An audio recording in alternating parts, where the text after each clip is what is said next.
You are now entering the Take Up, place to gather when the film is over. I'm your host, Joshua Ray, and today we are talking about the best films of 2025. We've got producer Ethan Tarantella here. Hey, Ethan. What's up?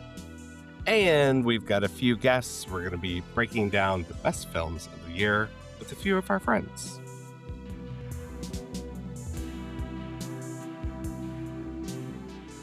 Is this something that okay, well, you're kind of new to being a film critic. I mean, you've been writing about film, you film major and all that stuff, but this is really your first full year, really, right?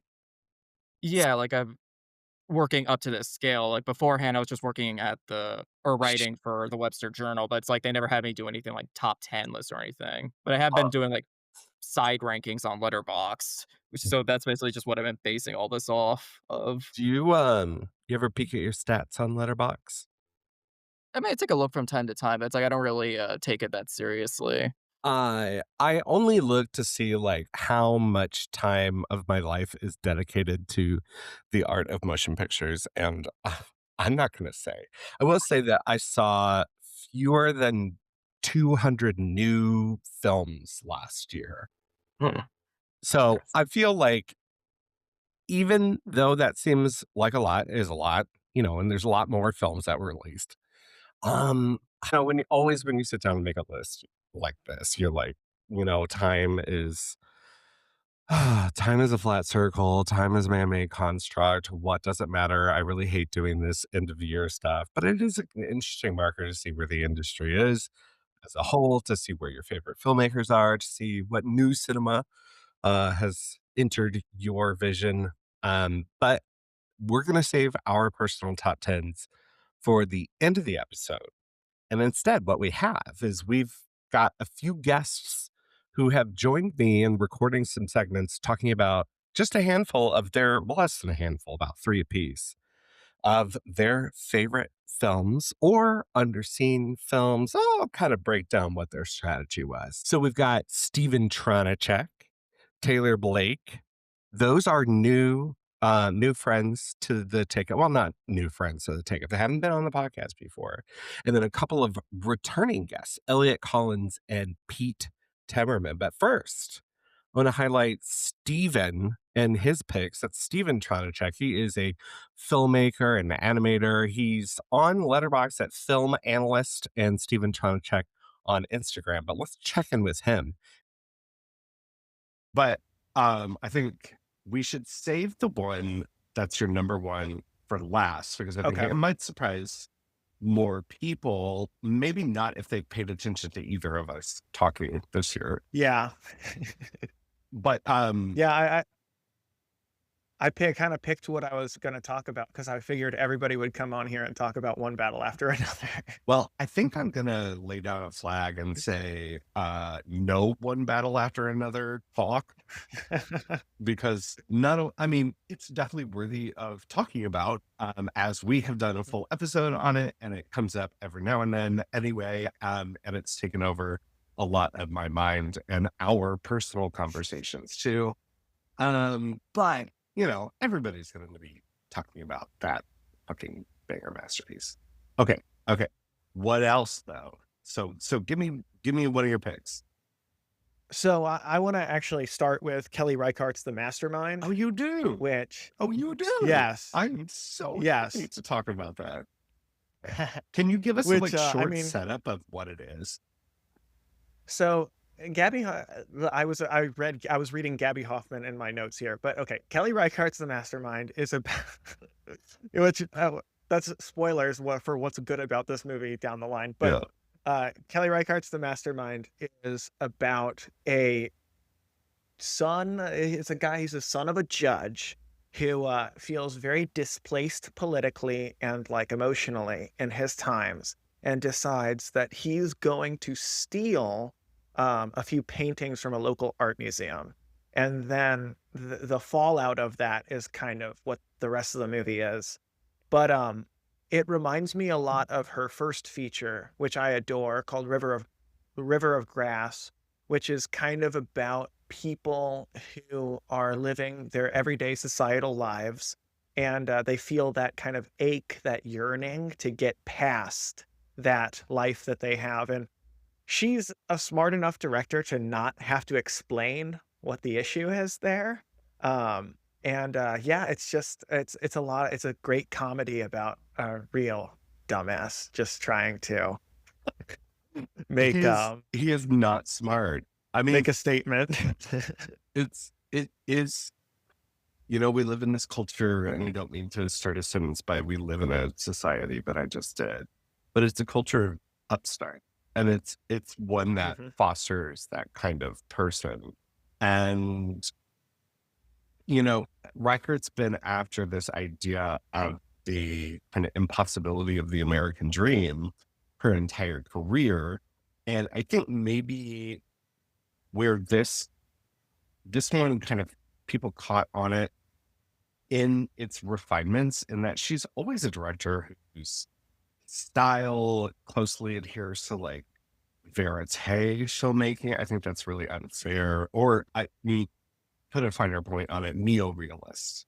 And Yeah. here there's a lot more polish to the filmmaking, but that is not to say that this isn't a through and through Kelly Reichardt filmmaking. Mhm. The one thing I like to think about, not only the final shot of it and how sort of representational of its ideas, of the film's ideas as a whole, but I think that there's a scene that points to this kind of refinement even more, and that's that 360 pan of the hotel room where he's Yes. alone. And Yes. it's just her kind of like growing as a filmmaker, and a filmmaker that, you know, I think we both absolutely respect the hell out of. But there's just so much kind of like small thrill in watching her doing something just sweet, just a little bit differently. Yeah, Magaro, I saw him on like the red carpet and he was talking about this movie and how excited he was that she finally got a little bit more of a budget to do Yeah. like something that was a little more quote unquote thrilling, a little bit more. And yet, her focus is really on the whole movie is like Josh O'Connor very stupidly trying to push this box up a ladder to the top of the barn. And her focus is actually how her focus is like pointed is on that too, where she'll just sit there and put the camera there. And the thrill is just watching this guy in space, which O'Connor is one of those actors. I personally think of this new class, he's the best that we have. Like La I, Chimera, Challenger is like he's just undeniable. Um, and he's a guy you can just watch act in space. The same thing with like Alana Hayam, who I think is really funny in this movie, and of course John McGarrow and Gabby Hoffman. Which the thing that I think about constantly with this movie is that Josh O'Connor shows up to John McGarrow and Gabby Hoffman's house, and I was sitting there in the theater, and I'm like, that's not a cheap house. Like, it's a big house. It's a little run down because McGarrow and Gabby Hoffman, just like the Josh O'Connor character, they're these types of characters that maybe in the '60s were like, or in the '50s, they wanted to be more revolutionary student types, but they have money, and it's not a cheap house. yeah, it's interesting because they're definitionally middle class, but Yes. now, I mean, the span of time, because this is set in 1968, 71, Yes. Yeah, yeah. somewhere around there. I mean, those are very specific time frames. I know people, Right, right. but and have their own cultural weight to each of them. But now those people wouldn't have that house. Do you Yes. know what I mean? And so this movie is about that kind of the gulfs between like what Mhm. what you aspire to be and what the system allows you to be. And Yes. as you said, But very funny. like, on top of that, I just love this idea of what is it? Magaro, he says, "Every once in a while, one of our group does something that impresses me," or so. Yeah, yeah. And Gabby Hoffman's just eyes are rolling all the way back into her head.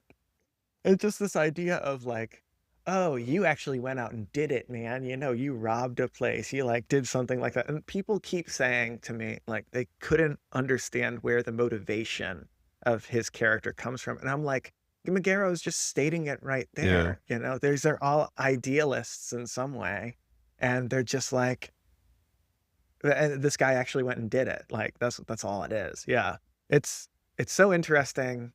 It's so funny. It's so stupid. He's a dummy. He's a very sweet looking dummy, but he's also not like,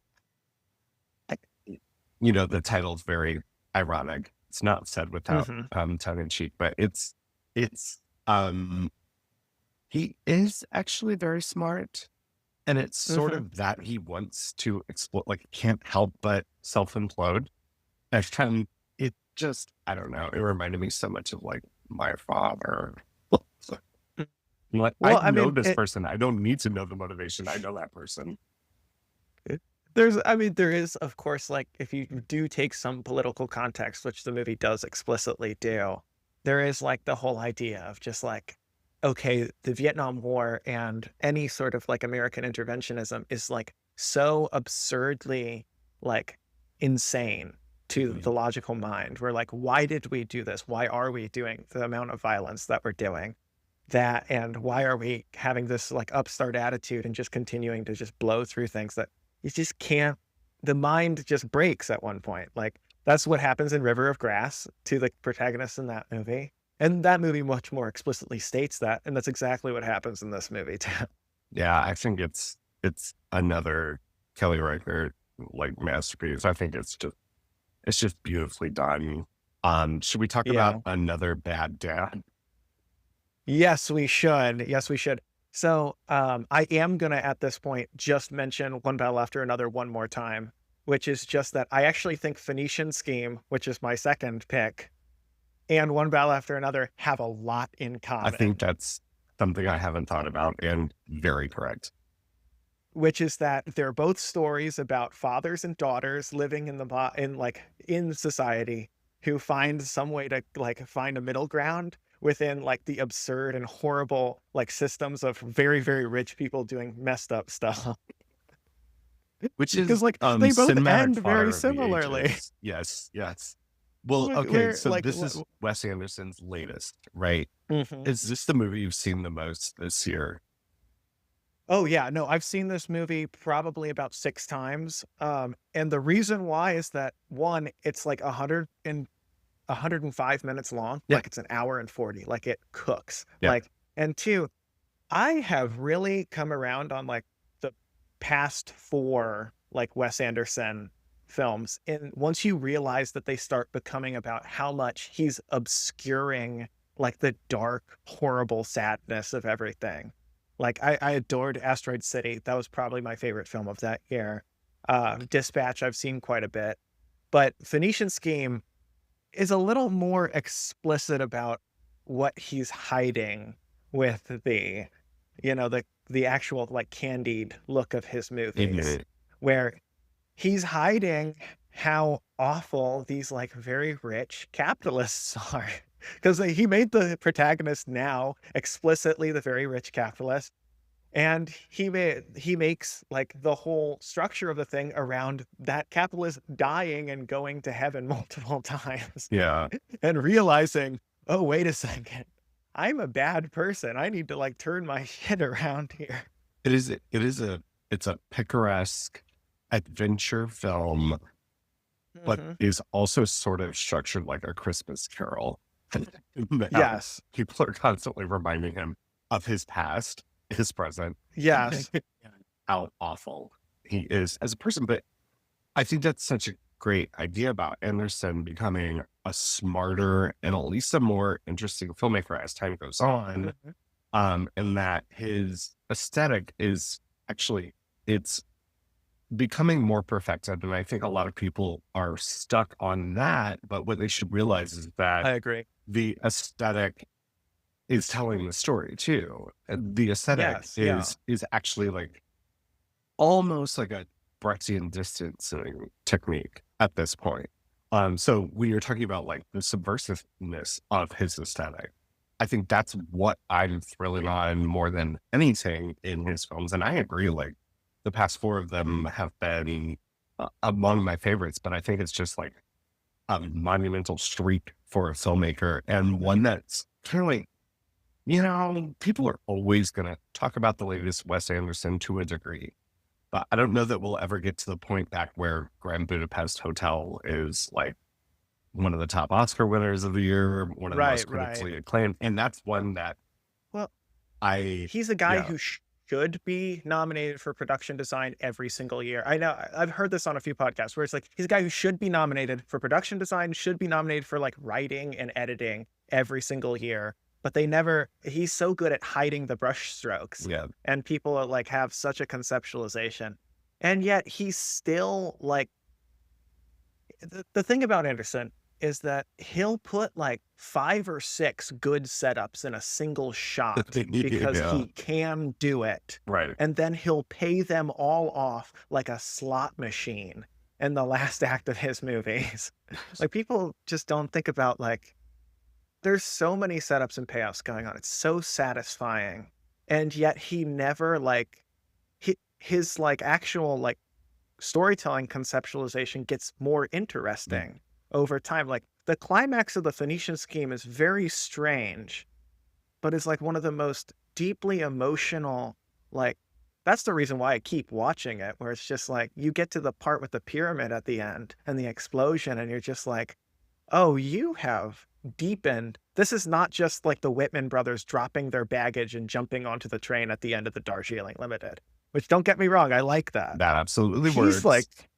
Yeah. he's playing some 4D chess now that is just like, I don't, well, I'll bring this one example up just specifically, which is this idea that Corda, Benicio del Toro, who should be nominated for Best Actor and Best Supporting Actor, in my opinion. For one Corda, battle. he Yeah. keeps bringing, yeah, he keeps bringing up that he didn't really know Liesel's mother. And then every single time they run into a new person on the group, they say, "We knew your mother." And it's not like a on the nose thing.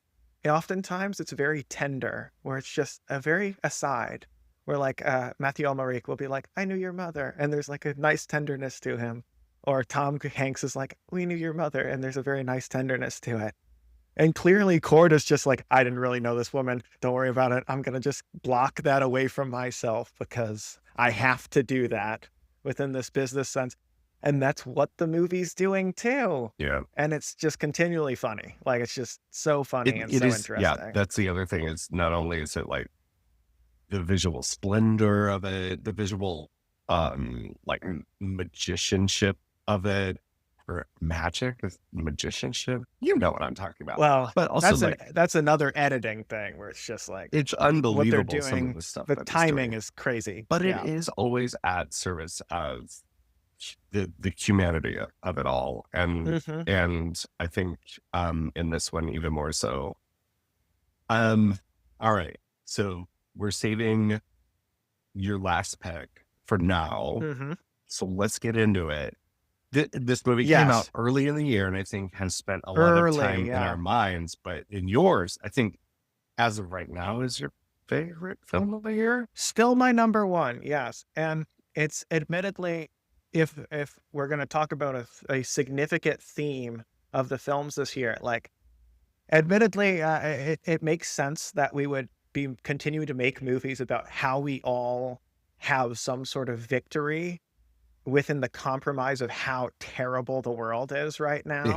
now. Like, because this is a movie specifically about people operating within a system that says, hey, you can do whatever you want. And those things can be bad, but it's about people that somehow operate in a way that they feel has some sort of personal justice. And that's going to be Steven Soderbergh's Black Bag, Very good. which is so deeply satisfying. Can we talk about Like, can we talk about the trick of this movie and him yes, yeah. spending the first 20, 25 minutes and you thinking it's going to be a like slick Who's Afraid of Virginia Woolf, and that kind of protracted joke ending in an amazing punchline, and then what Yes. unfolds is is kind of like, it's like Who's Afraid of Virginia Woolf's Haywire, Yes. to bring it back to Yeah, I mean, Soderbergh. exactly. You got all the bloom, you got all the lovely digital bloom that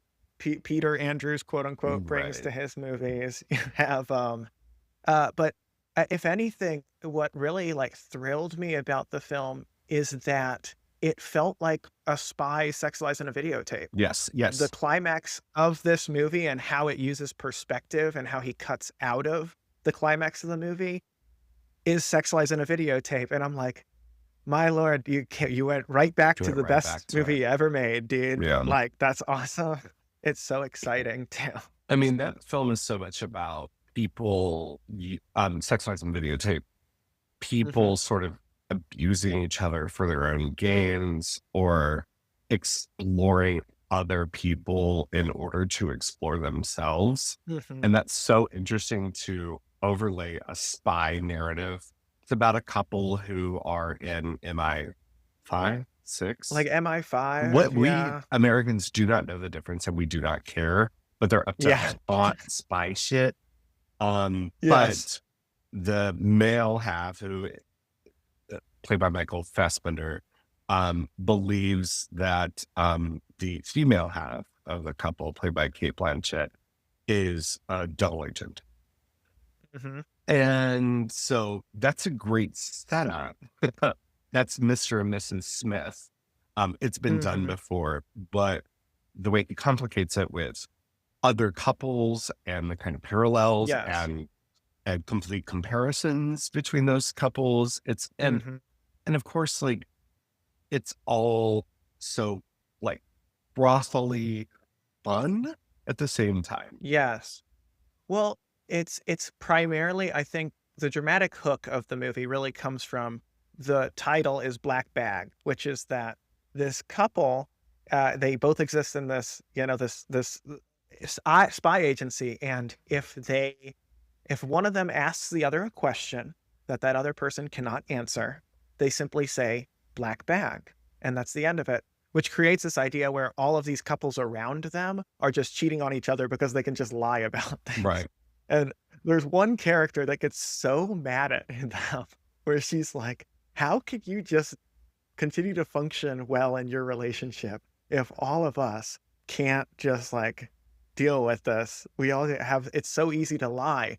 And just the satisfaction of Blanchett and Fassbender's characters being like, we just trust each other, you know? Yeah. We're in it. But also the truth of that idea of there are some things in relationships that you cannot talk about or you don't want to talk about or other people don't want to talk about. And this idea of the black bag, it's so simple and it's so truthful where how we have out how we function with other people in the world. It's so Yeah. and it's just so exciting in the movie. It's so fun. It truly is because it's plotted like a Le Carre novel, Mhm. but even the mechanics of it are so even more personal because it's about these relationships. But then there's that really great set piece of them trying to steal the footage of Kate Blanchett, Yes. and so, you know, it's all, as we've been talking about, like, the common theme between your three films are like these are genre exercises that are highly personal, seemingly, for the Mhm. filmmaker and for them to not deliver messages. You know, they're much smarter than that. But they have really great personal stakes to them. So I don't know. I think you've got three really great picks. If there was any justice in the world, one of the best supporting actor, nominees would be Tom Burke for Black Bag. That guy Thunberg, blows through that movie, yeah, and Thunberg always kind of great, isn't he? Even when I The think he's, Souvenir, like, oh my god. oh well, yeah, then Yeah. the utter heartbreak of his absence in the Souvenir Part 2, which is I think the Oh, better film. yeah. But even Yeah. in come on, Mank. no, I'm not going to talk about Mank.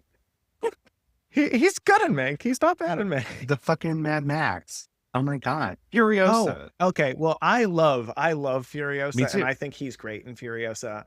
Even though, And like, you he's a look at him guy and he seems like he's miscast. I know.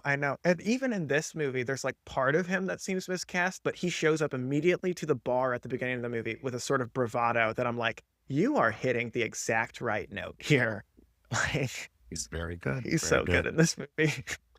All right. Well, thank you for meeting with me, Steven. And thanks for talking Yeah, about of course. fun movies. And we'll see you on a future episode. All right. That's Steven on Black Bag, The Phoenician Scheme, and The Mastermind, films I love. Do you have certain thoughts about any of those? Or should we wait for preview to come in your top 10?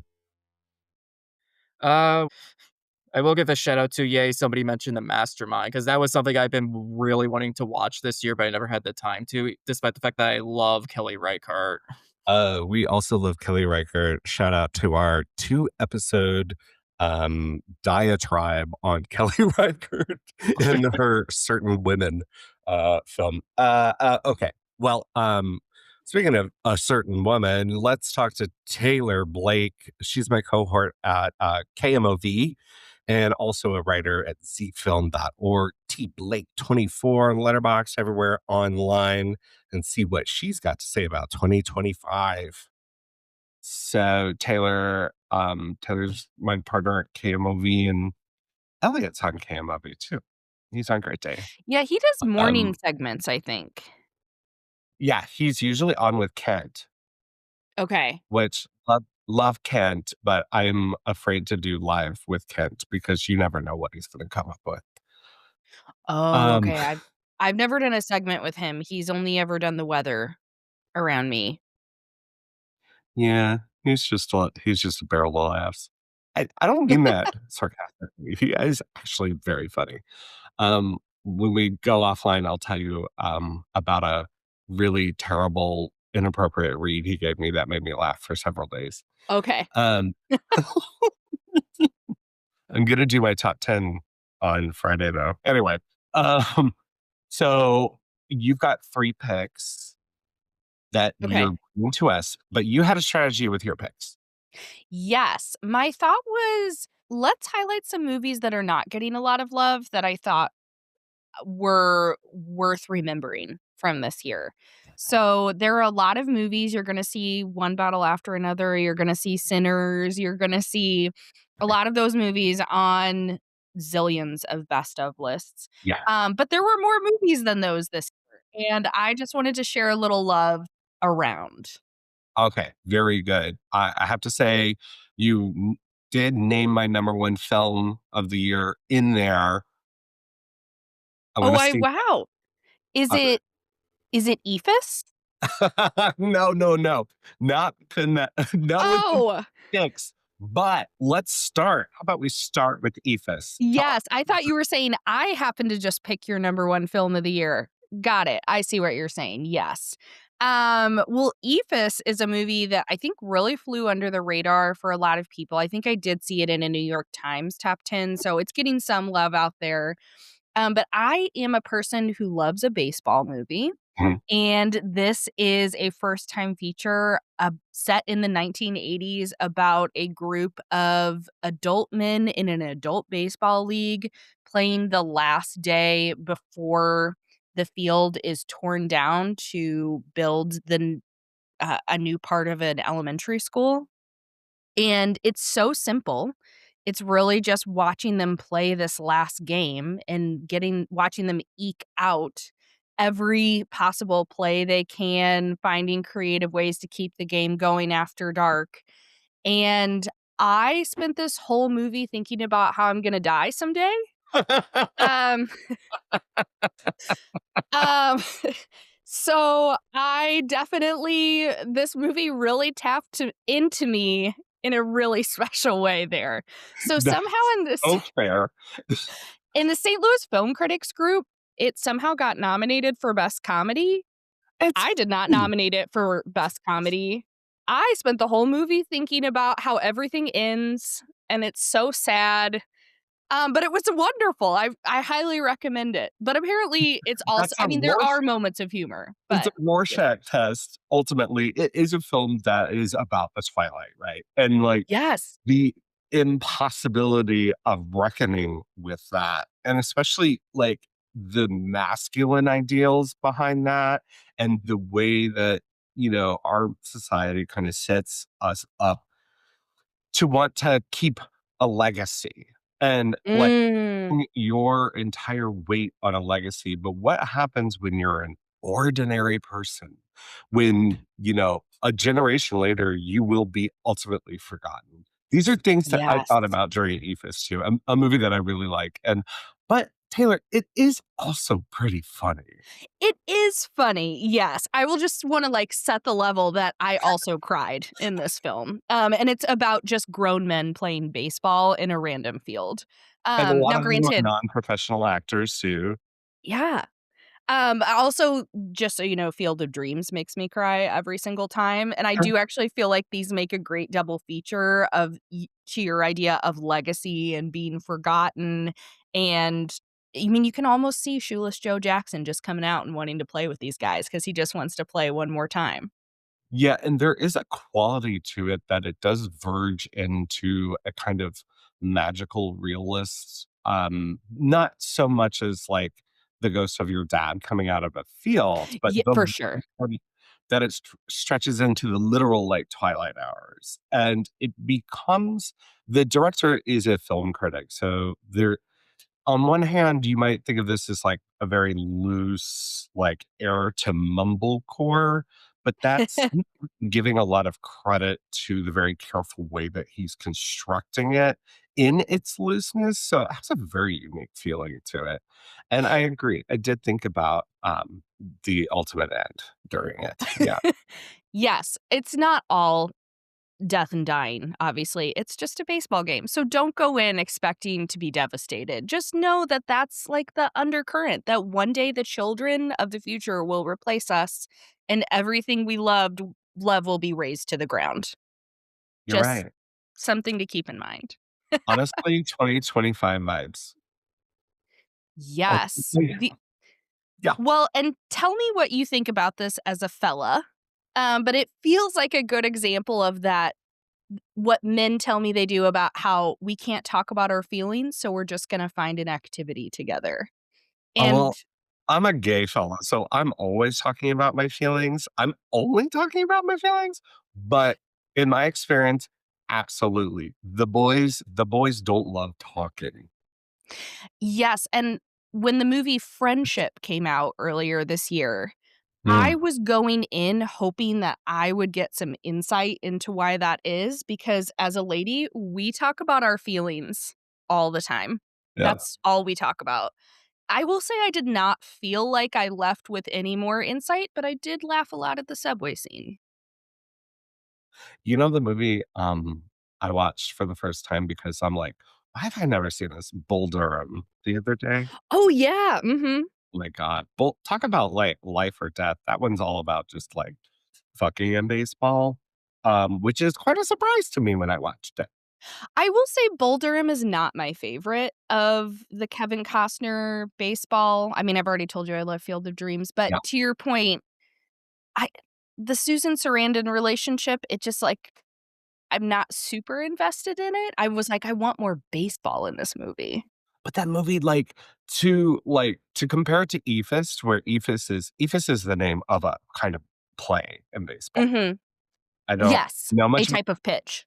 but what I did like about Ephus is, like, the it's not just a baseball movie in that it's so good at kind of, like, explaining how the game works when you're in the team, but that's the same thing with, like, Bull Durham is, like, half of that movie is just about, like, how to actually pitch a baseball.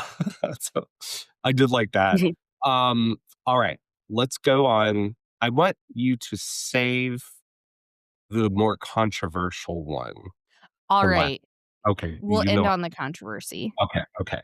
So what's your next one? This one is my favorite comedy of the year, and I expect many other people's favorite comedy of the year, The Naked Gun reboot with Liam Neeson, which I recently rewatched, and let me tell you, it plays with the whole family at Christmas. Good. Uh, yes, and this was my second time viewing, and I think I might have even laughed harder than I did the first time, which I think is a great sign for the longevity of a comedy because even if you know the jokes, some and they're still funny, that's a great sign. And I caught more jokes the second time than I had definitely missed in the theater. So, this one was worth the theater watch, but it also played well at home, and that's not something you can always say for a comedy. But I think I was most impressed that, like, 95% of the jokes land. Liam Neeson is in on the joke. He is spoofing his own career at this point. It both feels like it's in the heritage of the series that of all the films that came before it, but it still didn't feel like it was trying to just do the exact same thing. Mhm. We found a little bit of a different flavor both for the police story and for the comedy, and it what can I say? The test of a comedy is how much it makes you laugh, and this passed the test with flying colors. I think that's such an interesting idea. I love this movie too. Genuinely love it. It's in my top 20 somewhere. And among like theatrical experiences of the year, this ranks among the highest because that sense of the communal experience and maybe like I'm even inflating how great this is on a quantitative level because we don't have that specific kind of experience anymore. Yeah. Um, I mean, it's so rare to see something like this that really moves you in that kind of way. And I'm thinking about like the absolute absurdity of Pamela Anderson's scat session, but it's like comedy has to be rooted in some kind of truth or else you the laugh is like a recognition, right? Uh-huh. And there's so much in this that's flying at you fast and loose. There are jokes that don't land, but that they're there, you still appreciate them because it's it's all in service of this really kind of goofy but really sharp idea of furthering this history of the comedy and this kind of thing that we don't see anymore.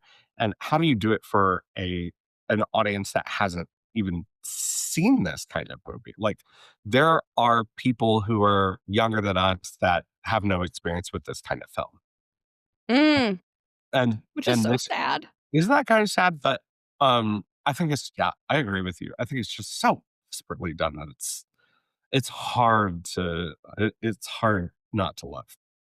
Well, and it's interesting too that the comedy for this kind of movie, I mean, it really is up to date and targeting people of your age in mind. There are Mm, jokes about the Black Eyed Peas that are mhm. very specific that when Yeah, it played at home, I think my parents, they kind of chuckled because they knew this conversation was ridiculous between Liam Neeson and Danny Houston, but my brother and I were rolling because the we know exactly what they're talking about. And so I think that's also an interesting shift that it really is focusing on that next generation in a way that I think comedy even 10 years ago was still pretty boomer focused, maybe Gen X. yeah.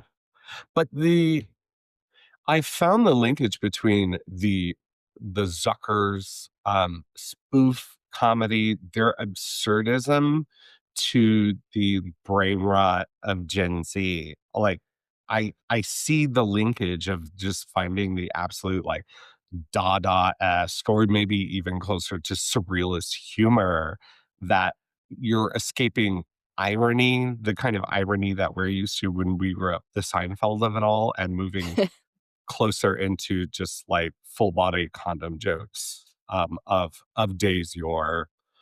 Um, so speaking of comedy question mark, romantic comedy question mark. What's your final pick for us? Well, I do contend this is a comedy because I laughed quite a bit in this film. And it is the movie Materialists. And you're either a love it or a hate it on this film, it seems. I'm in the love it camp. And I'm not saying it doesn't have flaws.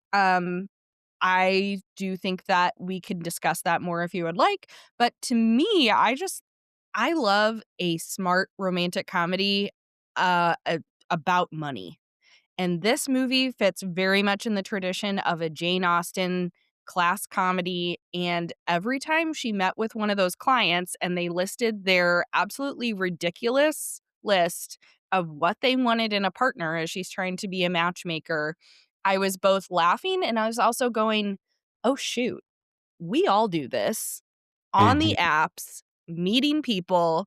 And if we had this unlimited amount of money to pay a matchmaker, would we all be so bold as to say exactly what we want, even if it's kind of awful? I think a lot of us probably would. And so I loved that as well. And I also felt like they were a little subversive, or Celine Song was a little subversive in what you expect from each of these characters. Dakota Johnson's main character is very flawed. Pedro Pascal's billionaire is not as terrible as you would expect him to be. I think there's just a lot of fun with the subversions. I would What love to hear your thought on this film, though, because I have a feeling you do not love it as much. I don't love it as much, but I think there are things to love about it. And you spoke very eloquently about all the things that you can love about it. I don't know. You can start to really nitpick and do like cinema sense stuff about her making 80K in New York City and still being able to wear off the rack or Yeah. high off the rack stuff. And, even though I don't, can you business expense that stuff? No, I don't think that you can It's a deduct that. great question. Yeah, we as people who have to buy clothes for our job. Anyway, Yes. the things about that, like I really, really vibe with. The things I don't vibe with are at its core the subversion of the romantic comedy. But I want to ask you a question about its core, which is Dakota Johnson. Yeah. What do you like? What do you make of her? Period. What do you think of her? I mean to say, as a performer, because I love her and I defend her. I love her in this. I love her in just about everything she does. I don't dislike her. And I mean, That's such a careful choice of yeah, I think she's the weak spot in this movie for me. I can't help like thinking about like what Meg Ryan does looks easy, but it's not easy. And I don't think she's bad in this movie. And I never dislike her in a movie, but I never leave going, "Wow, she was really good." I really like her as a celebrity. I Mm. think she is very self-aware and has a big personality, and I enjoy her on a press tour, and she seems like a good hang. I'm not, discrediting like, I think she has talent, and I'm not saying that there may be a role one day where I'm like, "Wow, that was incredible and only she could have done that." But this was the kind of movie where I was like, what if we subbed in somebody else? Like, what if Jennifer Lawrence did this? I feel like she could be a really good fit for this." And so that's probably, the mixed feeling I have about this movie, and I think she kinda gets outshined by Pedro Pascal and Chris Evans. Well, Pedro Pascal is so innately charming that even when Mhm, that charm is meant to be a little bit more insidious in something like Eddington, a film mhm, but love him. And I think it's hard to compete with that. And she is someone who is so.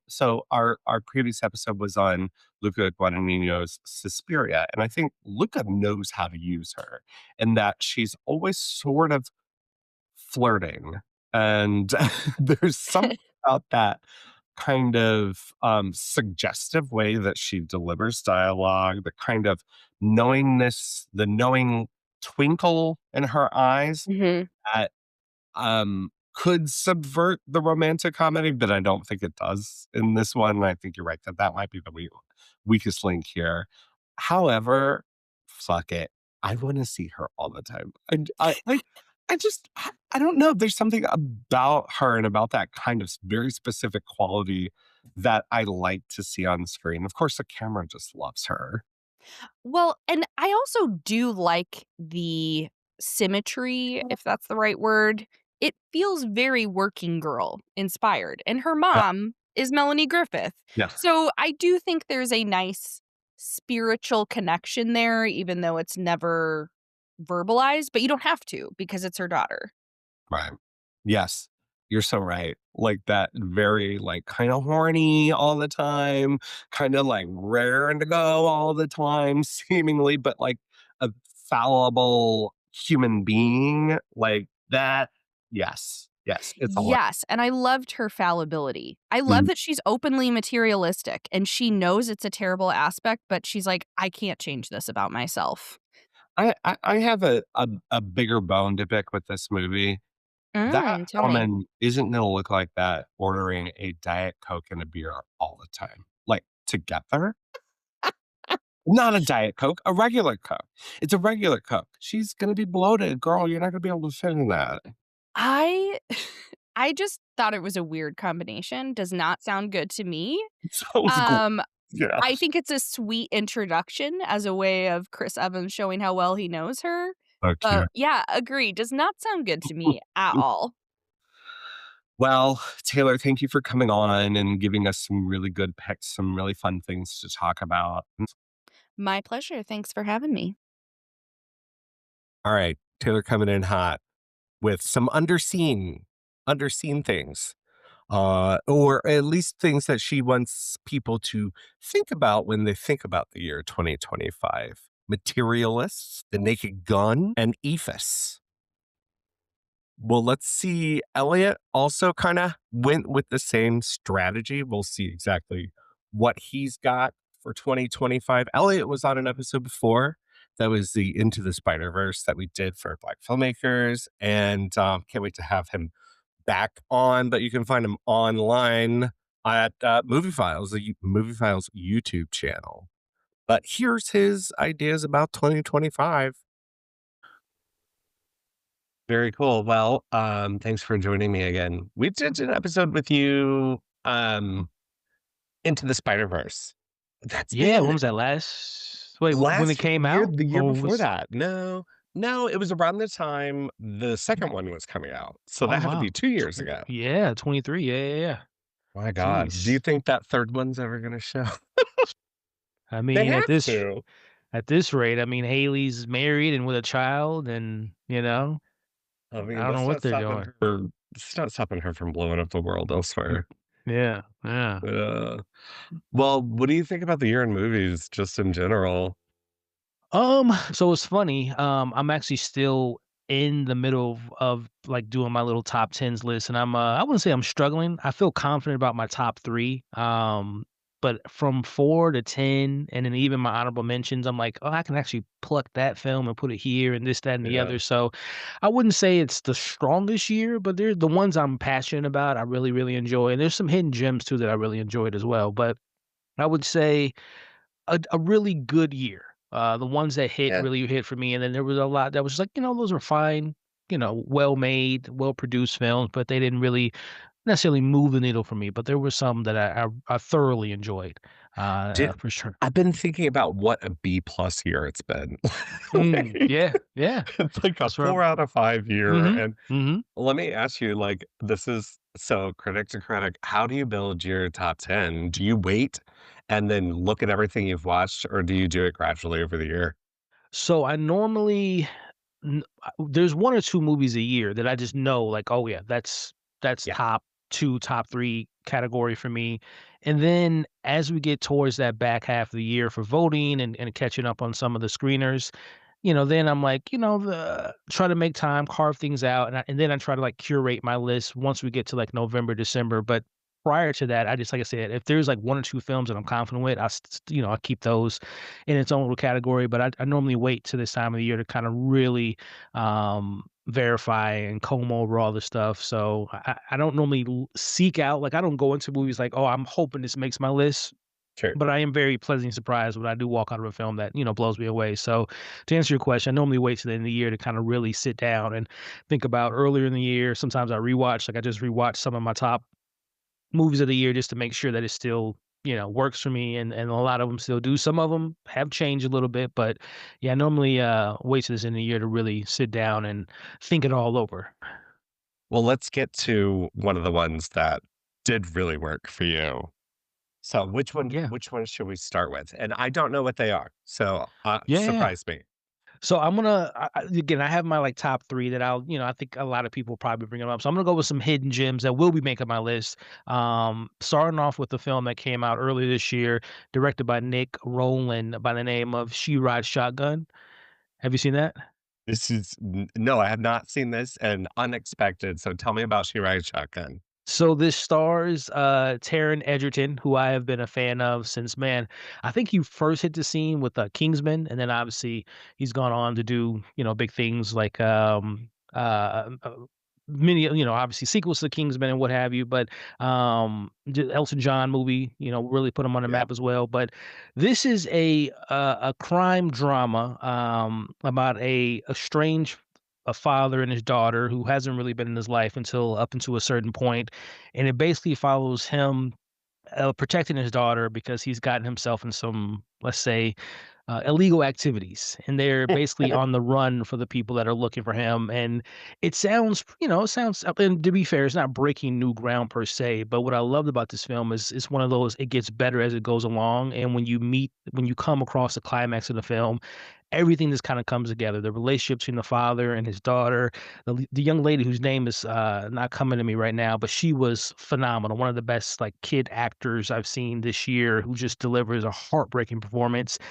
And like every other role that Taron has done, he's just so convincing. I think he's such a chameleon of an actor. He can really fit into any role that demands everything from him, and he delivers something. So it's a subtle performance, but it's a moving performance. But again, the young lady that plays his daughter, I believe her name was Polly in the film, just a beautiful performance, but a heartbreaking one at the same time at a certain point in the film. And I was just so moved about once we got to the climax and once things wrapped up, and it's just like that was one hell of a feature. I pulled it up on IMDb. The actress's name is Anna Sophia Hager. I've Yes, never yes, yes, heard of yes, yes, her. yes. I'm also, like a minor fan of Taron Egerton too. I think Mhm, he's always just kind of, like, perfect for the material. Like what you're saying, he's so chameleonic, and that he did the Elton John, he did Rocketman, mhm. and that movie's so underrated. But It part of is. the thing is what he brings to it too. And okay, so I haven't seen this movie, and I'm just looking at images. It's giving like very Blue Ruin, like Jeremy Sauvignon Mm. vibes, Mhm. like maybe Hell or High Water. Are these Those are some good comps. hallmarks? Okay, Mhm. okay. 'Cause it is, like I said, it starts off as like, okay, this is a crime thriller drama on the run. I don't wanna say Bonnie and Clyde, but it has like, because they the daughter actually kinda partakes in some of the criminal activity as the film goes along. And you're just like, oh, he's taking away her innocence. This is kind of, he's going to ruin her life. But then, you kind of understand why he's doing the things he's doing. And then again, once the relationship kind of really defines itself, you really kind of come to appreciate the journey. And again, once we hit that climax, man, it just hits you like a bag of bricks. Well, that one's definitely going on my watch list. It looks like it's available to rent from several services, but it's also streaming on MGM Plus. Mhm. Very good. All right. What's the next one? More surprises? Well, this one, yes, this one's a surprise for me because I remember when we got the invite to the screener. I want to say early October or maybe even late August or September, I'm sorry. And I said to myself, I love this production company, this distribution company. I love the actresses involved, and I am really intrigued by the title. Haven't seen a trailer, haven't seen a teaser, didn't know what it was about. Unfortunately, I didn't make my screener, and I was just like, I just kind of, I'll wait till once they send us screeners to finally watch it. Sure. Build all the momentum to get to Mary Bronstein, I believe is the director's name. Yeah. If I had legs, I'll kick you. Um, Rose Byrne has always been a fan. I've always been a fan of her work because I think she can do comedy. I think she could do drama. I think she could do literally everything that's asked upon her. And this film is about the horrors of being a parent. This is a horror movie, and I say that in a funny way, but it is truly a horror film as far as watching this mom take on the duties of being a mother of a child who's dealing with an undisclosed illness while still being a therapist, while going to her therapist, played by Conan O'Brien, while being put into a hotel after she has a issue in her home, and it's just watching her climb up this hill, and every time she makes progress, she gets knocked down 10 steps, and it's just such an incredibly performed film. It's such a moving film. It is again, it is a horror film, and I'm a horror fan, in every way, imaginable, and I was just absolutely floored by, her performance, but also just the film as a whole. I think it's so fair to call it a horror film, and I think some people might bristle at that because it's Yeah, yeah. not traditionally a horror film, Right. although it does go into some very horrific Mhm, territories, especially at the end. But the feeling, okay, so I did go to the screening and I had a mhm. bad day that day. And do you know what I didn't need? Was an Was that. anxiety-inducing But experience?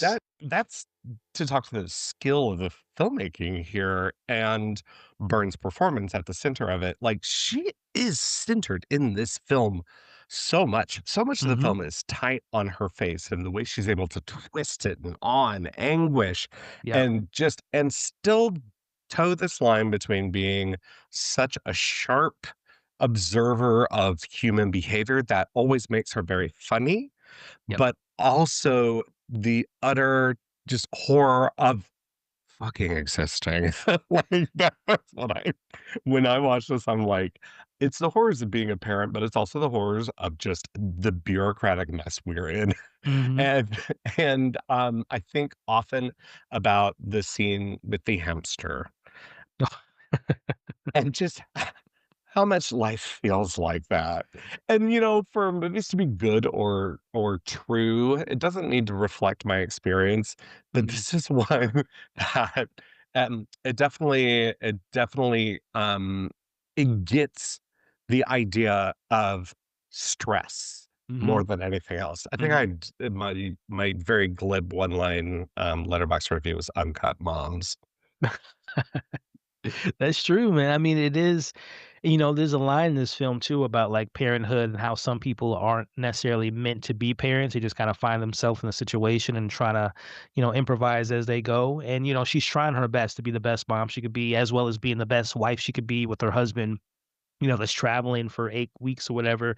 And there's so many little nuances. Like I love the choice of not showing the husband's face nor the Mhm. child's face up until a certain point. It kind of builds like for the whole movie, you're like, you understand her daughter's sick, but she's so annoying. Like this little girl is like so annoying. But when It's you so finally see the annoying. child, you're like, oh my goodness, she's an angel. And you could kind of understand that why a mother would just be like, I just want to do everything I can to protect her. But it was just Well, so many brilliant choices. Yeah.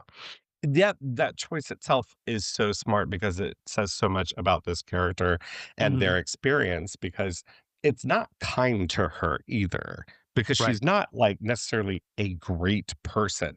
Right. She's someone who's been beat up by the world but also beats up the world. And that Mhm. her experience kind of like silos off all of the other people who and she lets the pressure on of them onto her instead Yep. of being within the world. It's kind of a beautiful portrait of a person. I for something that is so fucking horrifying. Yeah. Yeah. Yeah. I mean, a question, do you think any nominations coming Rose Byrne's way, or is it too stacked of a year for leading actress? I don't think it's too stacked of a year. I think Yeah. she deserves it. I think Mhm. this is going to be that nomination from an indie film that has been buzzed about all year, came to Mhm. fruition, and that it is a great performance. And she's someone who's been around for decades Yeah, yeah, now. yeah. So I don't see why not. It's certainly I think the nomination is there, but Mhm. I think we've got some other it is too hot of a category for a win. Yeah. No, I agree. Who knows which way the tides turn? All Yeah. right. Do you have a final pick for us? I do, and this is another, just to kinda go, again to another. I love A24, and I always go into these films not knowing what to expect, no trailers, no teasers, no synopsis, and walking out pleasantly surprised, and that is, Sorry Baby. Mm, I believe is, Ava Victor's directorial debut, and to me, and it was kind of the same similar conversation we just had with, If I Had Legs, I'd Kick You, in regards to like the balancing act this film has. It's a very sensitive, touchy subject that this film tackles, but it finds this interesting line to kind of play in the nuances of the character has a sense of humor, and there's moments of levity that I did not anticipate to kinda lift the mood because, again, it is such a heavy film at times, but I just found the writing to be very poignant. I found the direction to be really well. I found the performances by both, Ava and, Naomi Ackie to be really, really engaging, and I just love the tone. Again, I think tone is such a hard thing that films struggle with nowadays, but the tone was so well balanced with complex, again, subject matters, complex conversations. But then I think I wrote in my review, like, her tone reminds me of something of like a Greta Gerwig meets a Phoebe Waller-Bridge, where again they can tackle these Mhm. tough things, but then they also give you moments of life and happiness and joy. And I thought the voice that's in here by the director and star was just very poignant and very profound. And I was just really impressed by her work. It's a beautiful film. It's such a beautiful announcement of a talent Hmm. too. It's kind of hard to believe that it's a debut feature because it is so self-assured, and especially in what you're talking about in that tone. You know, people love these 2 movies I'm about to bring up. I don't love them. Hmm.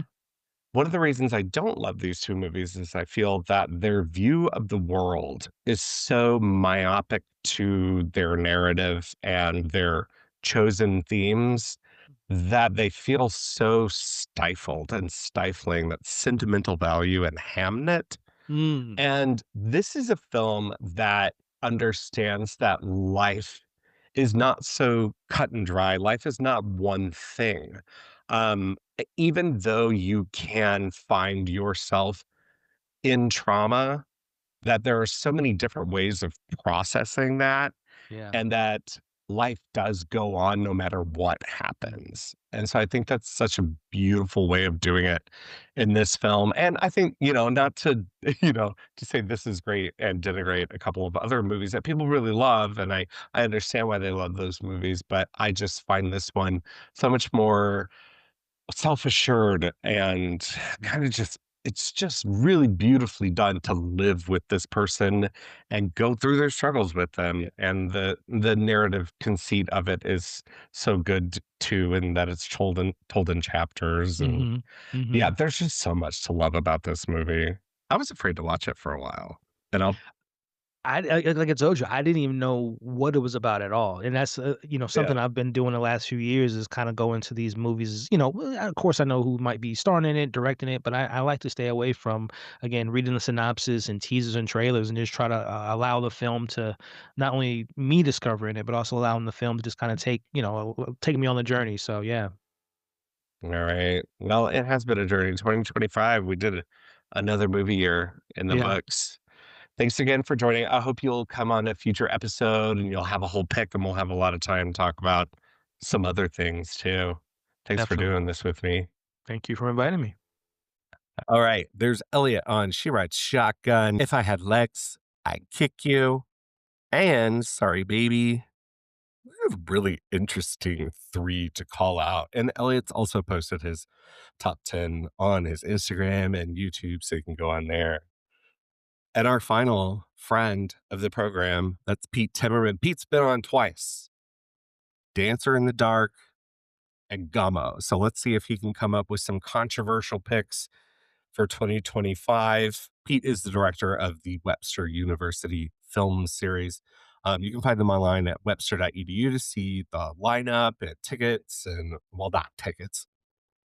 You can see their upcoming shows at webster.edu, and also follow them at WU Film Series online, Webster University Film Series on Facebook. What's up, Pete? Pete, thanks for coming back to the show, almost forcibly. But thank you for being here. You're like the kind of like phantom friend, the person who comes up almost every episode. Oh, well, thank you. Here I am. I'm not a phantom this time. Yeah, yeah, he's here, our phantom friend. Okay, like, I already know what your top 10 is. I think we have a lot of similarities between our two lists, but I really want to talk about a couple of things specifically that we share on our list that other people have not brought up yet. And I think we should get it out of the way because I was afraid everyone would want to talk about this, but as it turns out, it's our shared number 1 film of the year. That's Paul Thomas Anderson's One Battle After Another. Well, I think that's humanity shared number one this year. Isn't it? I got, like, shit, for posting my list on Instagram. People are like, "Oh, I expected more from you." I'm like, What do you want me to do? It just is." Like, you can't go against what is the truth. I'm so used to being a contrarian. I don't know if I like or dislike being on everybody else's side this time around, but I absolutely am on everybody else's side. Yeah, me too. I mean, I don't know what to say about this that hasn't kind of already been said. I mean, we can talk about our experience watching it. I've seen it twice, and I started watching it on HBO Max just to kind of like live in it. And I got about 30 seconds in, and I was like, this doesn't feel right. Like, I've seen it 70 millimeter IMAX, and I've seen it locally on IMAX. That's how we both saw it first night, opening night. And there's something about, watching at home that feels not right. I haven't tried it at home yet, but I will happily gloat and say that I saw it in IMAX in town, and then I saw it in VistaVision in New York. Ugh. I Yeah, just want to win. That's the only reason why I came on today. But I want this to be a contest, and I want to win. I think you did. I think you have one. You know, I was watching, I made my first movie of the year, Funny Face. I told you this yesterday because, last year it was The Brutalist, but I think it has to be a VistaVision picture every single year. Uh, I guess. But there's something about being in this film that's really comforting, but only because of the, like, display of filmmaking, because the actual content is not very comforting to me. It's a Well, little you're on the too right. I feel like it's fairly hopeful. Like that's especially the ending. That's comforting. But no, on the point of the filmmaking being comforting, I think I told you before, but the second time I saw it, no exaggeration, not trying to be funny. There were multiple times in the movie where I almost brought to tears, and not like out of happiness, not out of sadness, but more like this is such good filmmaking. Oh my god! Like I don't remember ever having that experience before. yeah, I know exactly what you're talking about, and I'm just kind of can't really intellectualize with this film. It is a film of great feeling because it's a film that really works on your visceral response to it, but it also asks so much of you as a human being to empathize, and it being about empathy too. And that married with what I think is probably the one of the most empathetic forms of filmmaking, which is like action cinema and being carried along with bodies in space in motion. And Anderson, while I think of him as a kinetic filmmaker, and certainly in his earlier work, I think that's a word that comes up often. He's never done it to this sort of extreme. Well, speaking of his earlier work and empathy and some other things you've already talked about, one thing that struck me was that kind of the major theme of early Anderson was, like family is where you find it. Like there's some, Mhm. like, like if you look at Heart Eight and Boogie Nights and Magnolia, there's a lot of like rejection of biological family, but kind of finding, like family and friends. And I think that One Battle After Another is kind of a maturation of that, to where family is still where you find it, whether it's the First 75 or the Christmas Adventures, but then also family is your family. The relationship between Leo and Faith, I think, is or what is it, Bob and Willa? Is it Bob and Bob? Willa, yeah, Okay. yeah, Bob and Right. Willa and Pat, and I don't remember. Yeah, Everyone I has think sort of so. nebulous identities. Yeah, but I think that that's kind of an interesting, like I said, maturation of that old theme that he's kind of gotten away from. It was still sort of present in Punch Drunk Love, but I feel like we hadn't seen so much of it lately. Yeah, and there's always a streak in his filmmaking about, like, about how you build a legend, and sort of storytelling, and this one specifically, I think, does something so interesting, and it's compression of time. And like the first 30 minutes or so is a montage, and that's one, it's so thrilling to see the way that it works musically, and I mean that quite literally with the score, but also in his filmmaking, and how he's just become sort of a conductor of sorts. But then the second half of it, and I do bifurcate it that way, which is 2 hours plus, is still so musical in a way, that it's just I don't know, there's something that's kind of really easy to settle into it when you're even watching, like, a room of white supremacists, um, be very white supremacy. One thing I wanted to ask you about is Leo DiCaprio. Mhm. I'm less than agnostic. I can, like, count on my hand how many times I've loved him in a film, and this is one of them. Um, there's something that really works here because he's always a figure of, like, kind of Arrested Development. He sort of looks exactly the same as he always has, but, of course, he's grizzled, and he is substantially older than he was in Titanic. Of course, we can get into, like, peptides and NAD and all this shit that's blowing his head up. Anyway, what do you make of him as a performer? And what do you make of him joining the sort of like Paul Thomas Anderson world? I mostly like, and he's not a favorite of mine, but I find that he's generally pretty reliable in terms of quality of performance, not like the choices of roles he takes, especially in his career now that, he doesn't need to do things for money. Um, I never really do love him though, like you said. I'd have a hard time picking my favorite performance. Probably Wolf of Wall Street, which seems lame, but Yeah, whatever. agreed. Um, but no, I don't know. I feel like on some level he seems like a weird fit for this film. Like I don't know. Like I've read Vineland. He's not who I would have envisioned in that role.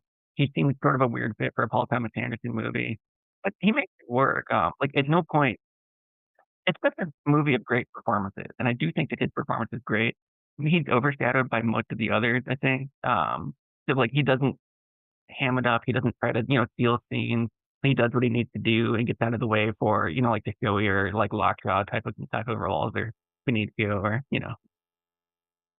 Sean Penn doing whatever he's doing, the most immaculate, disgusting person ever made.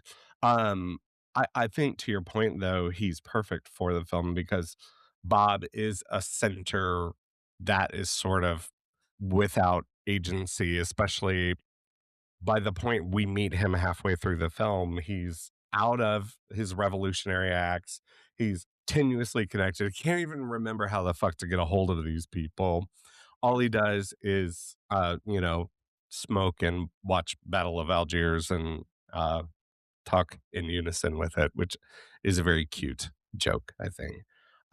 Well, speaking of being a cinephile, I think the next one we should talk about is Resurrection, which may prove even more difficult to talk about.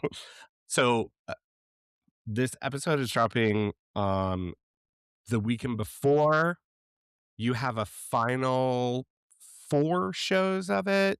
Yeah, that makes that's sense. correct. Yeah. At the Webster University Film Series. You had a preview showing in December, but you first got to see it at the New York Film Festival. How many times have you seen it now? Only once so far, but I'm going to see it again in its final weekend at Webster. So yeah, I've just seen it in New York and that's all so far. Can you kind of do your best description of what Resurrection is? Uh, I feel like I'm really bad in these situations, but I'll do my best.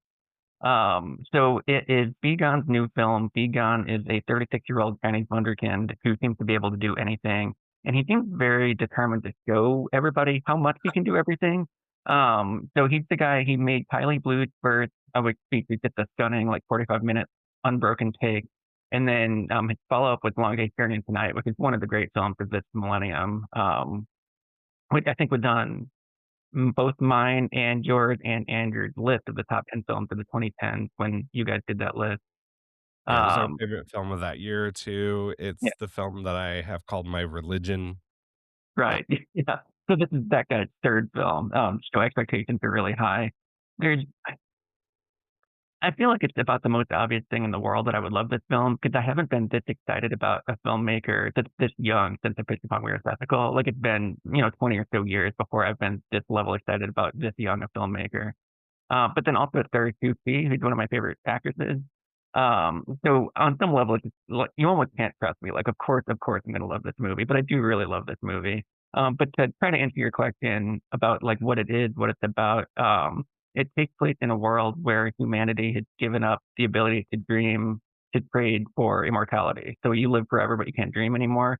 But there are still a small number of people who can still dream. I've seen different translations of the term. It was Yeah, phantasmers can when I we talk about that? In yeah, your write-up, you call them what do you call them? phantasmers when I saw it, but I think they might have changed the translation since then. Yes, it's deliriance Okay. since I've seen it, like, a delirious person, a deliriant. It Um, felt a different something like like it was like Phantasmer, but not quite that. So yeah, it's been translated like 3 different ways already. well, it is, you know, amorphously presented in the film, like, exactly what that is. I mean, you describe it as they describe it in it, but the film isn't kind of about that, or is it? Right. Because to to me, it feels like, his sort of, like, if cinema is dying, I still have my camera, it can still do magic. Here's Right. possibilities. Well, so the dream realms that the Phantasmer or Deliriums or whatever are able to go through feel very much like movies, and it's done in different cinematic styles. So there's a film noir, there's a silent film, there's another one of his trademark long takes. But I think he really shows off how much he knows about cinema, how much he understands cinema, and how much he can do in cinema. Like I wrote in my copy for the film that how long has it been since you've seen a film where a filmmaker both kind of emulates the style, but also seems to deeply understand F.W. Murnau and George Méliès. And I think really delightfully, Egon sees film itself as a magic trick in the same way that Méliès did. And I don't Mm, think that's something I've seen since Méliès, basically, like the notion no. of film as magic, basically. No, you can think of, like, Michel Gondry, who, like, kind of gestures towards that, but his is sort of, like, cute and, like, winkingly gesturing at this. It really feels like Bigan is someone who inherits the Milias. Like this is what it can do, and this is the actual purpose of it. Like even eh, being subversive in some of the sections, like the kind of I like to call it the wuxia section, that is actually just like two people and the kind of like phantom of wuxia running through that section is just fascinating in that it's kind of melancholy. It's also an action set piece, but sends really any hardcore action in it. There's something just so alive about every section of this, no matter what he's doing in it. And I think everyone's kind of walking away from it when they see it. Their first reaction is like, whoa, holy fuck. I've seen people who have been like, whatever. And I kind of struggle with anyone who would watch this and be like, "Eh." Like, I can see how someone might when you were introducing the film, you said he kind of shows that he can do all of these things. It doesn't feel ostentatious to me. It doesn't feel like he's showing off. It feels like he's showing his camera off, and that's both an extension of him, but also, like, it's an independent it's the medium. It's more about the medium than it is about the filmmaker. Well, it seems like he's looking for new ways to like demonstrate how long he can sustain virtuosity. Like it started off with the long takes. He's like, no, let's just do, like a 3 hour movie where I do kind of everything. But Yeah. like you said, he's not especially show offy about it. He just makes it work. I don't know. Um, I don't understand the geography of that well, in this one, in Long Day's Journey into Night, it feels kind of impossible and dreamlike, dream logic, like following the geography of the land. but even in this one, it feels literally like he's filmed one of my dreams, and that the geography and the geometry of the layout of this one specific place makes no fucking sense, and yet he does a complete circle in it, and by the time you're, like, back to the origin point, you're just kind of levitating because you have no idea how it happened, but it seems to make dream logic sense. But then that he even extends it into this kind of lovely, almost anti-romantic coda on top of that. And then that's not even the last chapter. Yeah, it's a film that I've only seen once, and I keep thinking about it, and I still feel like I don't know. It's one that I'm really happy to have, and that I have kind of forever with it, so I can watch it forever, which I might. Right.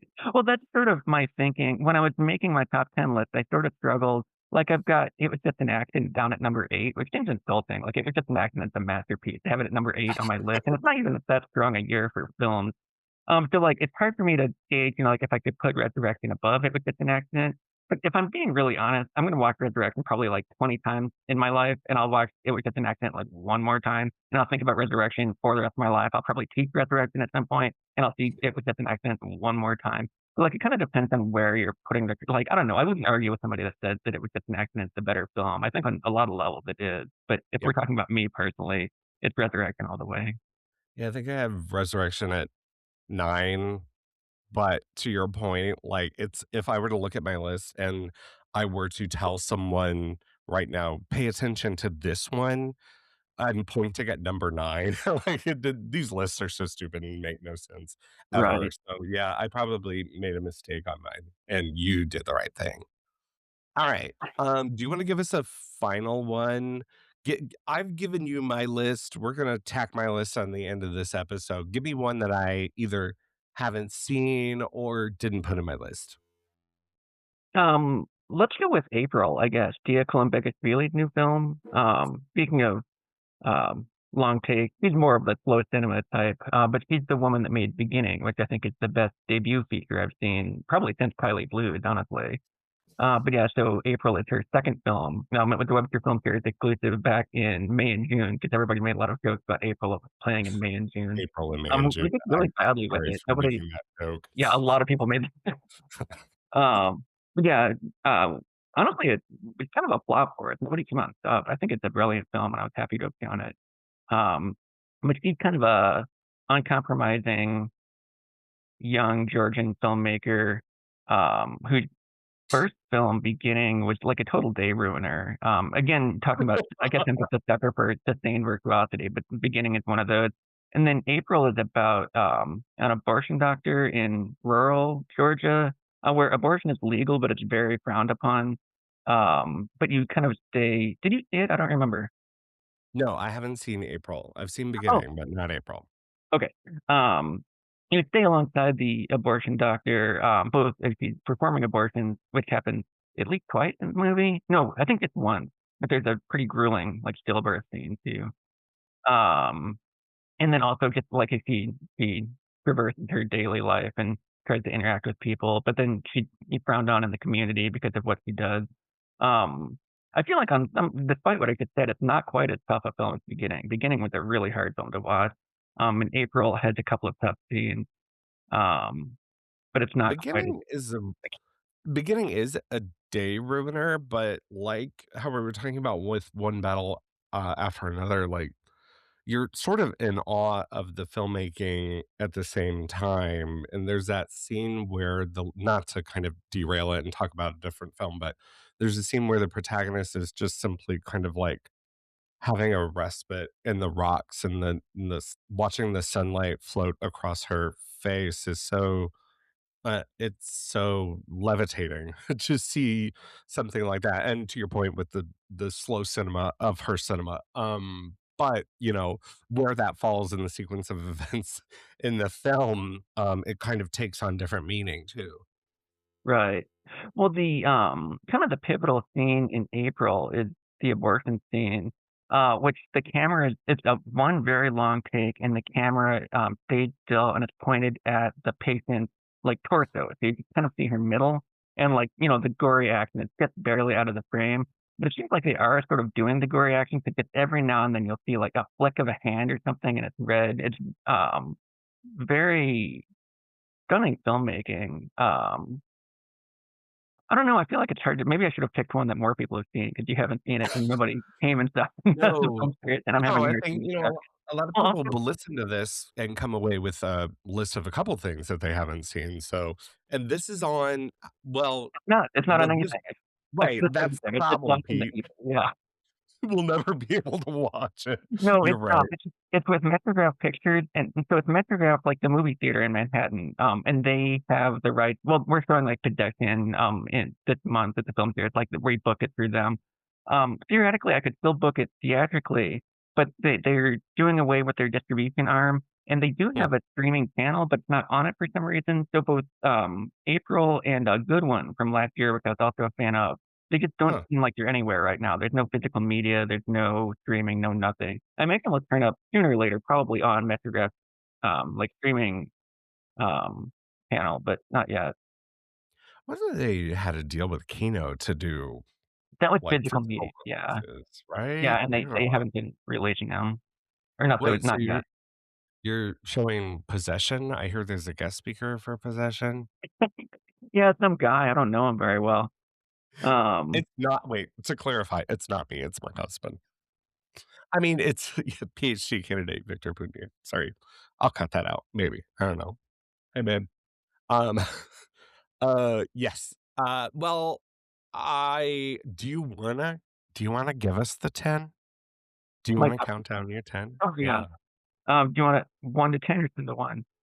10 to 1, 10 to 1, 10 to 1. Okay. I guess by way of introduction, kind of, I spent all of 2025 lamenting that it was a bad year for movies. And I think in most ways it was a bad year for movies. I haven't really changed my mind on that. But when I was making my list, I was referring back to my 2024 list, and I feel like we had more good films in 2025 than we did in 2024. Because like I'm actually gonna put it 14 if you'll humor me, because I feel like that's around the point where they all should have been in the top 10. I'm sorry that 11th or 14 didn't land in the top 10. But yeah, so 14 is The Mastermind, 13 is Sentimental Value, 12 is Caught by the Tide, 11 is Train Dreams, 10 is Blue Moon, 9 is Splitsville, 8 was It Was Just an Accident, 7 was Afternoons of Solitude, 6 was Bonjour Tristesse, which I think I mentioned. I feel like I'm the only person in the world that liked that movie, but I liked it a lot. 5 is April, 4 is Don Hertzfeld's animation mixtape, 3 is Sorry Baby, 2 is Resurrection, and 1 is One Battle After Another. That's a good list. I think we always kinda debate it's just how the year feels and whether it's, like, the distribution of the great movies over the year. Last year was particularly, like, I felt a dearth of quality in the first half. It felt like there was a big spike. But overall, I don't know. I look at my list and I sort of see, like, too much apocalypse. You can never have too much apocalypse. Ethan, I had a fear that, when I had this idea to invite a bunch of people to talk about the best films of the year, that it would be one other episode on One Battle After Another, and I think a lot of people love that movie, but I think a lot of people are like, "Yes, it's understood. It's a great movie." And, I don't know. I guess we'll see if that shows up, but Pete had One Battle After Another, Resurrection, and April to talk about, and gave us his whole top 15. Wait, it was top 14. So, I think it's time that you and I how do you wanna do this? You wanna volley back and forth? I'm gonna make you go first at your number 10. And we don't Alright. have to, like, break down everything, just if we have pertinent ideas. Ethan, what do you think? Number 10, Well, I had at my number 10, Yorgos Lanthimos' Bugonia. which we did do a whole ass episode on. Yep, and I also wrote a review on it on Zeke Film back when it came out. A film that I, still think about a lot because I think it's a really tricky film. Yeah. I have to pull up my list.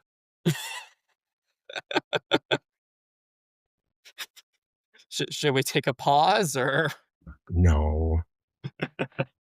And it could not be more different than my number 10, which is Laura Poitras and Mark Obenhouse's Cover Up, Wow. the documentary that's currently available to stream on Netflix about Cy Hirsch, the great journalist, and his career and his life. I think it's a probably underseen because it wasn't really readily available until it was on Netflix at the end of the year. So, what about your number 9? At number 9, I had, Sentimental Value from I'm probably gonna butcher the name, but what, Joachim Trier? Joachim, yeah, I think you got Joachim, it. yep. Joachim Trier. Well, it's your number 9. Both you and Pete had it in your list somewhere, and I talked shit on it earlier, so I apologize. No, Okay. it's like I think the what makes it, like, up in my top 10 is mostly is just the acting, and the writing at times can be actually be pretty incredible, but it is, like, the only other movie I've seen from him was Worst Person in the World, Yeah. and in comparison, I think Worst Person is probably, like, a way stronger movie, but with Sentimental Value, it does have its moments and could easily just you could easily just say, like, the main cast is, like, has some of the best acting of the year.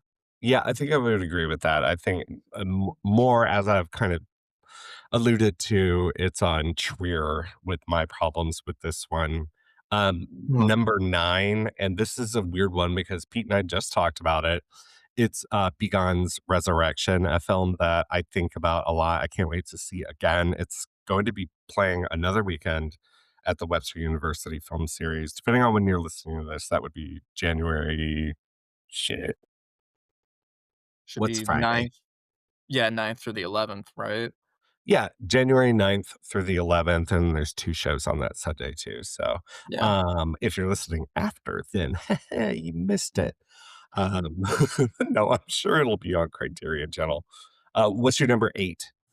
So number 8, surprisingly, is, Nouvelle Vague, the Richard Linklater movie that he made that was What? about the making of Breathless. Now why is that a surprise? I don't understand. But everything I heard about it from, like, when it premiered at Cannes, I had the expectation of, like, it's fine, like, Yeah. there's nothing really that special to it, it's an okay movie, like, it's basically the other thing he made besides, Blue Moon. But I managed to catch it on Netflix, last month, and I was actually really surprised at how much it really does work as just an movie that's not really trying to be anything, like, fantastic or great, and how much when it works in that groove, it really actually, elevates it to It's a feeling something more like Linkletter it's hangout movie, right? yeah, Like, like it that totally mixed is that, but yeah, there's a lot more going on talking about the film, movement, the new wave at the time, and also the thing that I thought would get on my nerves is, these characters who are introduced in subtitles, and it's like, "Holy shit, there's Jacques Rivette just hanging out," but then Jacques Rivette says a Jacques Rivette quote, and at first yeah. I'm like, "This is very annoying. This is the thing that, all biopics do that annoys the fuck out of me," but then he makes it into a different thing. It becomes kind of a and you say about these filmmakers and all the various Yeah. ideas that they had, I think it's quite beautiful looking too. Then Um speaking on that, like, the whole idea of, like, they're facing the camera, like, there's a subtitle saying who they are. Yeah. It is like it's both like a film nerd thing of like, "Oh my god, it's this famous film person," but Yeah, also it's yeah. like it's kinda new wave where it's like, it's very upfront about like, "Yeah, this is who this is," and then it's like they don't really factor into much of anything, it's almost like a cameo, but it's the fact that they act kinda they just act like a person, not really like an elevated version of that person, like, I don't know, say something like when Oppenheimer does something like that, and it just makes it they t make them feel almost more like a Marvel character. Well, you're yeah, yes. God, that annoys the shit out of me, but the thing I think it's just bad writing. The thing that's different here is, to your point, a lot of the new wave, the Vague, was about the way about moving into, like, modernity and even, Yeah. like, postmodernism, and I just think that even though it is kind of like its wheels spin a bit, maybe it's a little bit overlong for how kind of light it is and light on plot, I should say. That I think it is a really interesting movie. But my number 8 is Albert Serra's Afternoons of Solitude, a Mhm. movie that is that part of the point is that it spins its wheels. It's a movie about crotch shots of bullfighters. Actually, it's so much more than that. You wouldn't believe some of you wouldn't believe your eyes sometimes of the things that you're seeing in this film. That is a very simple film that just follows a few fights of Spain's most celebrated bullfighter at the time. And I went from this is the most disgusting sport and I don't understand this. I understand there's centuries of culture behind this, but I can't believe we're still doing this to like 30 minutes in. Like, is it gonna fucking murder that bull or what? You know? I don't know if it's supposed to work that way, but it did work on me really well. What's your number 7? So at number 7, it's surprise, surprise, one battle after another. Number 7, interesting. So, Yeah. you did write a really lengthy and really well-considered review. Do you think reading, on the Take Up, do you think reading Vineland and I know that I can get this from your piece. Do you think that it enhanced your appreciation of the film or not? Uh, I wouldn't say it enhances, but kind of like makes it more interesting via the comparison of like Vineland is way more loose and doesn't really care as much about like trying to make a point or like trying to find like a neat conclusion to leave everyone like satisfied with it. While with One Battle, at first it seems like it's messier with what it's doing of like trying to do this barrage of like a mix of a metaphor of parenting via showing like all these militias and like leftist revolutionary groups and trying to basically fight for a better tomorrow, well, even if it's constantly failing at them and like making things worse for them. And at that, I was interested in that aspect of like it just keeps getting messier and messier. But then it's like, as I say in the review, the ending happens where like it kind of makes it feel a bit too clean for what it was doing. Like it kind of leaves things a bit too satisfactory that kind of undermines what it was originally doing. But at the same time, what it does do what it does, it is actually incredibly powerful. I think one of my the whole reunion scene between Bob and Will are like one of my favorite scenes of the year because it really just Yeah. encapsulates kind of how everything feels right now, where it's like you can barely trust anyone and like you kind of have to nothing really makes sense anymore. You have to go off of gut instinct. And it's like very powerful and like the way it builds the movie kind of built that moment up and then the ending happened, and it's like, "Oh, okay, I guess." You know, this exercise that we end up doing every year, we try to put kind of a fine point on it, and Mhm. I think it actually the point emerges quite naturally. These are disparate filmmakers, far-flung filmmakers, making films, across disparate genres, but Yeah. in my list, I see that. I think I called my list I looked at it and said it feels too apocalyptic to Pete, and I think maybe there's some discomfort in looking at, the cinema of the year and the kind of discomfort we might feel elsewhere. Even though this film feels spectacularly hopeful in its ending. Yeah. All right, that was your number 7. So my number Yes. 7 is Phoenician Scheme, the Wes Oh. Anderson film. Steven and I covered it. I know you saw it. Do you like Phoenician Scheme? Yeah, I think that was the first review I wrote for Seek Film. Oh, So, very yeah, you can find it on there, but it's, I guess we can mix this together because Phoenician Scheme is also my number 6. Hey, we did it. Yeah, We're but, speed running now. Well, my number 6 is something you thought wouldn't come up, and that is The Mastermind. So let me Mhm. reinforce to you that you should watch. You should get your 1 month of movie and watch The Mastermind. Movie, if you want to sponsor us, I'll tell people to sign up for more than a month. But they've got The Mastermind and they have Die My Love, which is like in my 20s somewhere. Sound of Falling, which hasn't been released wide. Movie killer, The Mastermind. Steven and I talked about that one.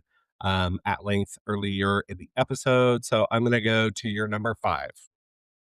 All right, and yeah, my number 5, which now that I'm, like, seeing the comparison, I kinda like to think it was, like, my one battle after another's, Danny Boyle's 28 Years Later. I love this movie. It's like my Oh, number 12. God. I feel like a rewatch probably would have put it back in somewhere, Mhm. in my top 10, but it's such a kind of great, unexpected,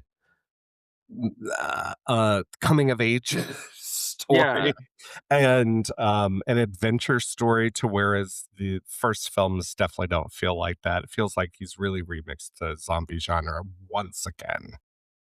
Yeah, it's incredible. It's like I think even as I said in my review for the Take Up, it was, like, the way he, kinda also plays on, like, tropes you see now in, like, more recent zombie stuff, like Last of Us and such, where it's like, you can include now more personal conflicts, and it could be, more personal stories, and him kinda upending that, because, like, the biggest shock to me was the fact that, like, it's a zombie movie, but it's also, like, incredibly optimistic. Yeah.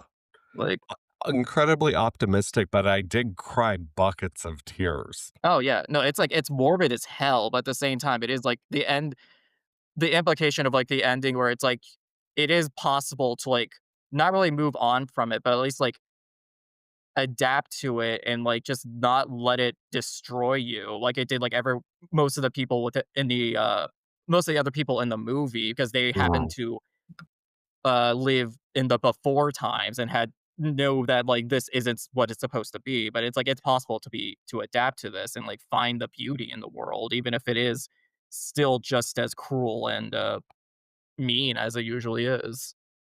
And I gotta tell you, them big guys, they're crazy. And the little roly-poly piggy guys, that's also crazy. I'm excited, Great year for Cox Cinema. tentatively excited for Nia DaCosta's follow-up, which we will be seeing very Yeah, shortly. I'm so excited for that. All right, my number 5 is where is Kayla McCullough? Where is Kayla McCullough, social media manager and co-founder of The Take Up? Because I have put Hong Sang-soo's By the Stream at my number 5. This is much like a lot of his other work, but this one really hit hard for me, Mhm. and I think his films are just so deceptively rich, and there are moments in this that rank among the best in the films of his that I've seen. And I'm not like a devotee, and I really should be. What's your number four? Alright, so number 4, and this is where I guess the list kinda gets hairy because half of them are, like, stuff that technically premiered at festivals and stuff, like, in 2024, but got released in 2025, so it was like, I don't care in adding We'll it. allow it. We'll So allow it. number 4 is The Shrouds from David Cronenberg. That's a 2025 release. Yeah. Uh, talk to me about the Shrouds. So the best way I can, like, simply describe it is, like, David Cronenberg's version of Inherent Vice, where it's Okay. essentially, like, a more morbid, breakup movie where it's about in case you don't know, it's about a guy, grieving the death of his wife who in case which is also like a meta narrative thing about how David Cronenberg also, misses his wife who passed away back in 2017. And the whole thing with it is that this character is this, tech mogul guy who came up with, like, this, system that allows Called you to, like the Yeah, shroud that is a grave that allows you that has a kind of 3D image or multi-camera, like, you're able to watch your loved one decompose. I yeah. mean, that's the grave, is that they're still kind of has some interesting ideas about, the body and the mind and the soul and, but it's also a very it unfolds in a very talky manner in the way that Inherent Vice also does. That would make your Yeah. head spin. That and, like, it's also, like, his last movie, Crimes of the Future, where a lot of it really is just, like, all these concepts and ideas swirling around one character as they're just trying to make sense of everything, and it's, like, even does similar things where it's, like, it's imbuing, conspiracy theories, Yeah. fetishism, uh, espionage, like all these ideas that, again, like Crimes of the Future, is like kind of just melded together into this one story to a point where it's like I even think it's like I mentioned Bugonia before, but it kind of is like the best version of like what a lot of other movies this year have been trying to do, which is like make movies trying to understand the psychology behind conspiracy theories and, like, the Mhm. isolation from technology, which, yeah, was talked about a lot from, like, Eddington and Bugonia. And I think this one is, like, the better one out of the other ones, mainly because like, it allows itself to be more like a character study than, like, a pointed political satire, which it can also be, because the other thing with The Shrouds is that it's also a really funny movie. It's a very funny movie, and I think that when I watched it, its humor came to me later, Mhm. and I need to revisit it, and I likely will. Cronenberg's, on the list of my favorite filmmakers, and this was one that didn't immediately move me, but I think about it sometimes, and I think, I must be wrong about it, so I must go back to it. But I know I'm not wrong about my number 4 is It Was Just an Accident. That's Jafar Panahi's latest film, the Palme d'Or winner. I think it's just a kind of powerful political parable. How's that? For an alliteration. And not only is it thrilling, but it's also a screwball comedy with the most haunting ending of the year. I said that, and then I started like recounting all the haunting endings, including the Shrouds. Yeah, yeah, powerful stuff. All right. Your number 3. Alright, number 3, I just saw this last weekend, but The Secret Agent. Hell yeah. Yeah, and God, it really is just an amazing movie, A like, I movie remember, like, movie. Yeah. when I was watching it, I was like, I couldn't figure out I just knew off of the trailer, like, I didn't know what exactly the premise was. So for Mhm. a while, I was trying to figure out, like, what exactly is happening with this movie? Like, what is this exactly about?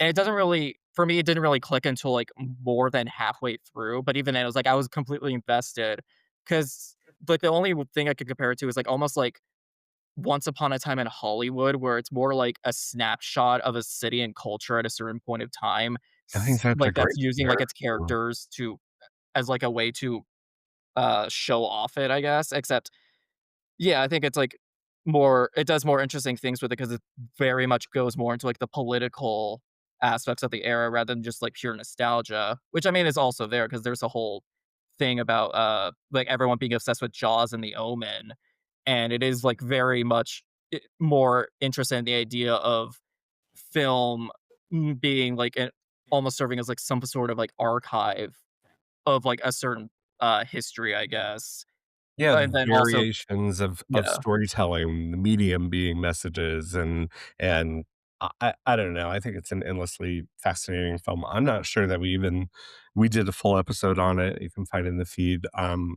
not even sure that we got to the meat of it. But, it's an incredible just watch too. It's, deliriously entertaining.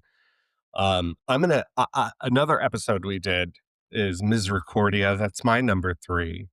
I'm not gonna say much about that. I still think it has the jump scare of the year.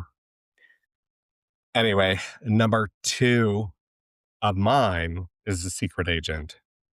Um, I don't know. I don't wanna say anything more on it. Everyone go back and listen to it, and Ethan just talked perfectly about it. What's your number 2? Well, yeah, my number 2 was you said it earlier, it was just an accident. Wow. Okay, so we're just, like, shuffling around the Oh, same yeah. films. What's your number 1 of the year?